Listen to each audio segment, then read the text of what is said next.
Hey everybody, this is Tao at The Forge, and today I wanted to talk to you guys about Sealed Constructed. And I just wanted to give you guys a little bit of a lesson on how to create a sealed deck that's actually pretty good. Now, a lot of it depends on your card pool, but not as much as you might think. There is some basic strategy to creating sealed decks that work, and I'm just going to give you some tips that I think have worked for me.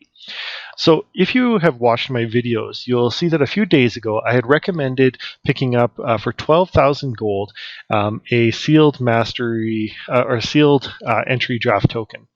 And the reason why is I said, well, for 12,000 gold, you could get 12 packs. Now in sealed, you only get 9 packs. So what are you getting for your other 3,000 gold difference? And what I had said is you get the opportunity to get gems, and converting gold into gems is something that you should always try and do in Arena, right? Because gems convert to mastery passes, and then mastery passes can then convert to more packs, and more packs gives you more cards, and then you can just play more, and essentially you can play for free without having to commit a ton of resources into, or a ton of financial resources into Arena.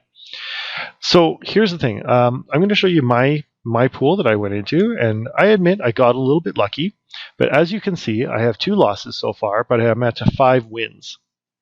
Right, so at 5 wins, right, then I'm getting 1,600 gems for my 3,000 extra gold. So I still get the 9 packs total, the 6 in my pool, and the 3 that I get, no matter what tier you get to.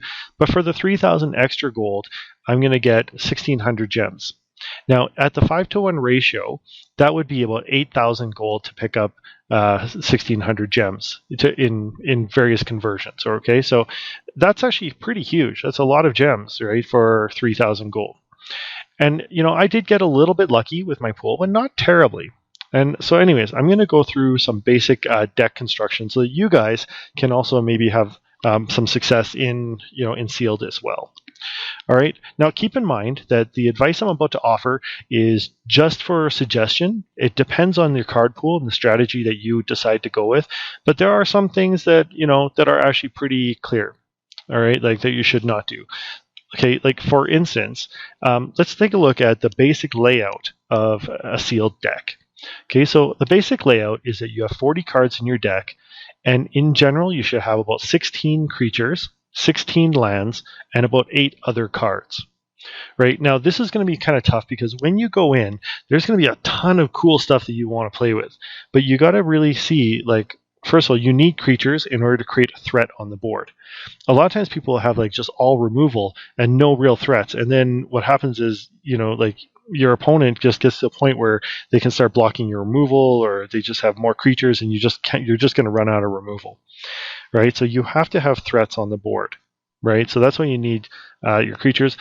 Another thing is try and keep everything as much as you can in the 3 to 4 mana range. Right. Of course, you're going to need things at 1 and 2. You're also going to need things probably at 5 and 6, but not too much. And definitely things that are generally 7 mana or higher, you should not include. Okay, unless it's like a total bomb, or unless you have some form of ramp or some way to cheat it onto the battlefield. Right. Now, the reason why is because, like, if you only have 16 lands, right, and you have something that costs 8. Well, that means that you're going to get out, like, you have to get out half your lands in order to play that card. That's probably not going to happen, right? So it's unlikely that you're ever going to get out like half the lands in your sealed deck. So that it might seem like fun to play with that card.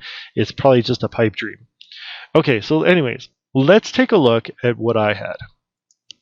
So this is my sealed pool. Now, I'm not going to go through like card by card, but I did have a few things, and you can see when you go, like, it's not showing the cards that are in the deck that I built, but there are actually a lot of cards that you get, right? So like these are the leftover cards, so how do you know what to play, right? Also, I did get some rare cards and mythic rares like this one here, okay, Emergent Ultimatum, okay, and Brokkos Apex of Forever. Right, and this guy is actually pretty cool. A 5 mana 6/6 with trample and mutate.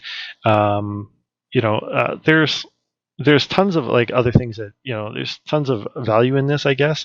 But then you have to look at the other cards that come with this. So green, black, blue. Now it wouldn't have been terrible, but there was one card that I really wanted to play with. So Let's take a look. That is Winota. Oh, and I just threw her back into the pool. Winota. All right. So I really wanted to play with Winota. Okay, now Winota has a cool ability, and she can get this down pretty quick. Right, so like turn 4, you can already start doing this.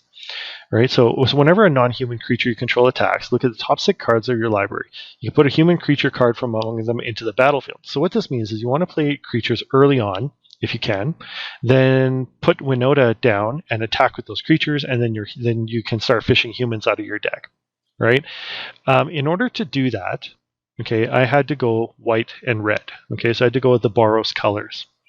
Now, the thing is, when you're choosing your cards, what you want to do is you want to follow BRED. All right, so BRED stands for bombs, removal, evasion, so that's just creatures with some form of evasion, aggro, okay, and then dirt. All right, dirt or duds. Basically, dirt is cards that are not good, are not really playable. So what I did is I started off by looking at saying like, okay, Winota is kind of like she's the bomb. Like she's going to be my game winner. She's a 4/4 for 4, which is already pretty good. But then also she's going to give me massive card advantage by being able to just put creatures onto the battlefield that are attacking. Right. So that's what I went with. Now, so I had to go and look, and as you can see, if you look at my remaining white pool, there are no creatures here. Okay, let's go to red. Okay, and in red, the only creature I did not take in red was this Blisterspit Gremlin. All right, it's okay as a 1/1 for 1, and you can pay 1 and tap him to deal 1 damage to each opponent. But what I thought is that overall, like it's okay. You might get in for 1 or 2, and then put him down, get in for 1 on turn 2, and then block sack later on. But overall, I felt that this creature was kind of not that exciting. Right. Okay. But then you can see, let's take a look at how many creatures I have in red and white. All right. So I've got 1, 2, 3, 4, 5. All right. Not a lot. This one technically could be considered white. So 6, 7, 8. Oh, no, that's not 8. 8, 9, 10. 11, and 12. So I found 12 creatures was okay, but remember the layout, the template says that I should have about 16 creatures. Especially if I'm playing Boros colors, it means that I'm probably going to be pretty aggressive. So then what you can do is look for things like artifact creatures, like this fox, okay, and also adaptive shimmerer. So these creatures could be okay. And they're not terrible. But they're not really that great. So what I decided to do is I noticed that I had actually picked up a Windscarred Crag and also a Rugged Highlands. And because I had Rugged Highlands, it means that I can at least have some chance of getting a dual land to help me cast green spells. And green has good creatures. So then I was able to go to green and get some better creatures out. Okay, so that's where I picked up the Hornbash Mentor, Moscow Goriak, and Gem Razor. Right? And so you can see I didn't actually do too much with green. I just added a few extra creatures with it. Right? So my deck is mainly Boros, so red-blue, or red-white, and splashing green. Okay, now that I added a few other creatures. Okay, so I had 15, now there's 1, 2, 3. So now I've had 12, now I added 3 more, there's 15 creatures down. So how come I didn't add this Greater Sandworm? Well, Greater Sandworm, the problem with it is it's a 7 mana 7/7, which is great, but as I said, it's very difficult for you to get a 7 card down, a 7 mana card down. Same thing with this Colossification, right? Colossification, it sounds awesome. A creature gets 20 plus 20 plus 20, but it costs 7, so it's going to take your whole turn, and by that time you had better be able to win. You better have an open guy and be able to win with this.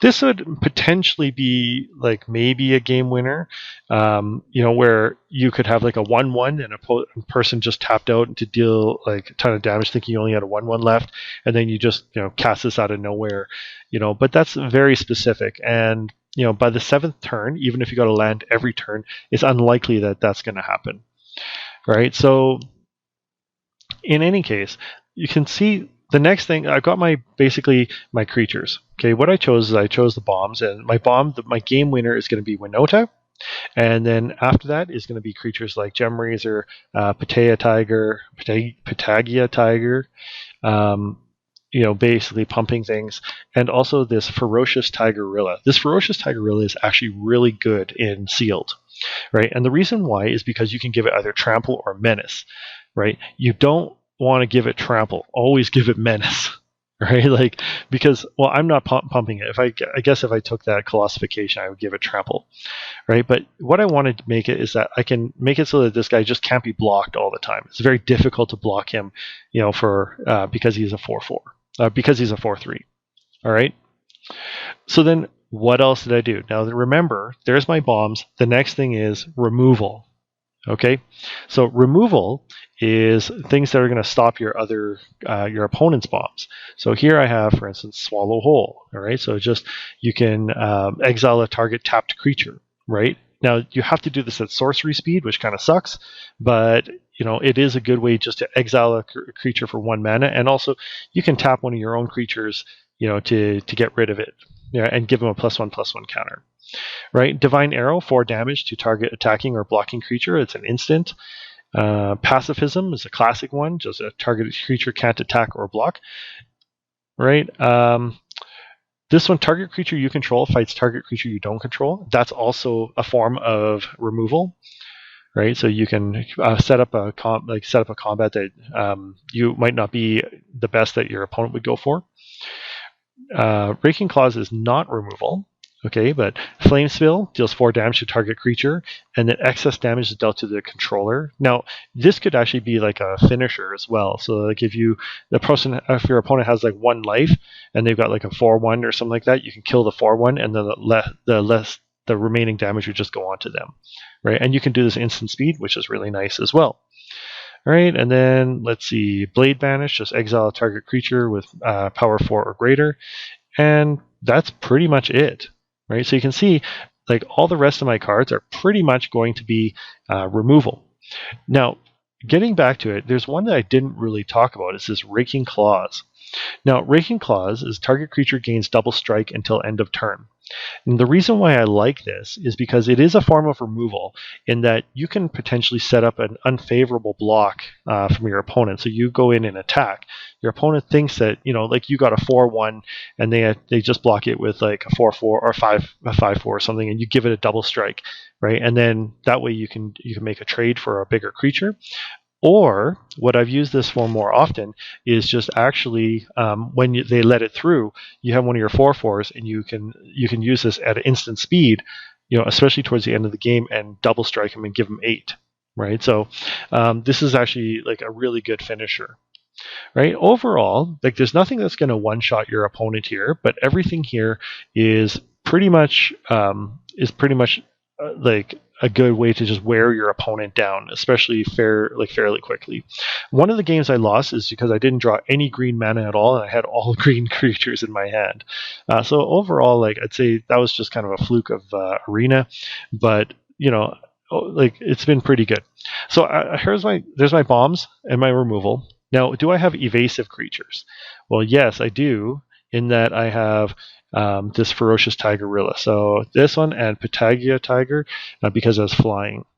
All right, so these guys are my evasive creatures, which makes it really difficult for my opponent to attack. These are the ones that I'm just going to wear my opponent down for. After that, I have aggro. Okay, so things that are just very aggressive. Right, and you can see things like this where it has vigilance. Again, I gain life for each creature you control. The vigilance. So if I have this, I at least gain 1 life every turn, which can make the difference. This guy again 2/4 with vigilance. It allows you to attack, but also keep him back as a blocker.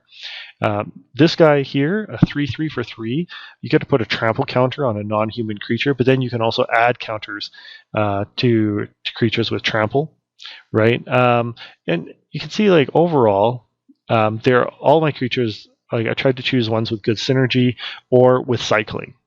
Right, so whenever you cycle another card, you gain 1 life. In general, like I don't really use that ability because I don't have a ton of cycling in here. Well, I guess I do, but what I'm trying to do is say, look, if I need this creature, then I can get them down for 2, but otherwise I could cycle them away for 1 and start digging deeper in my deck for solutions.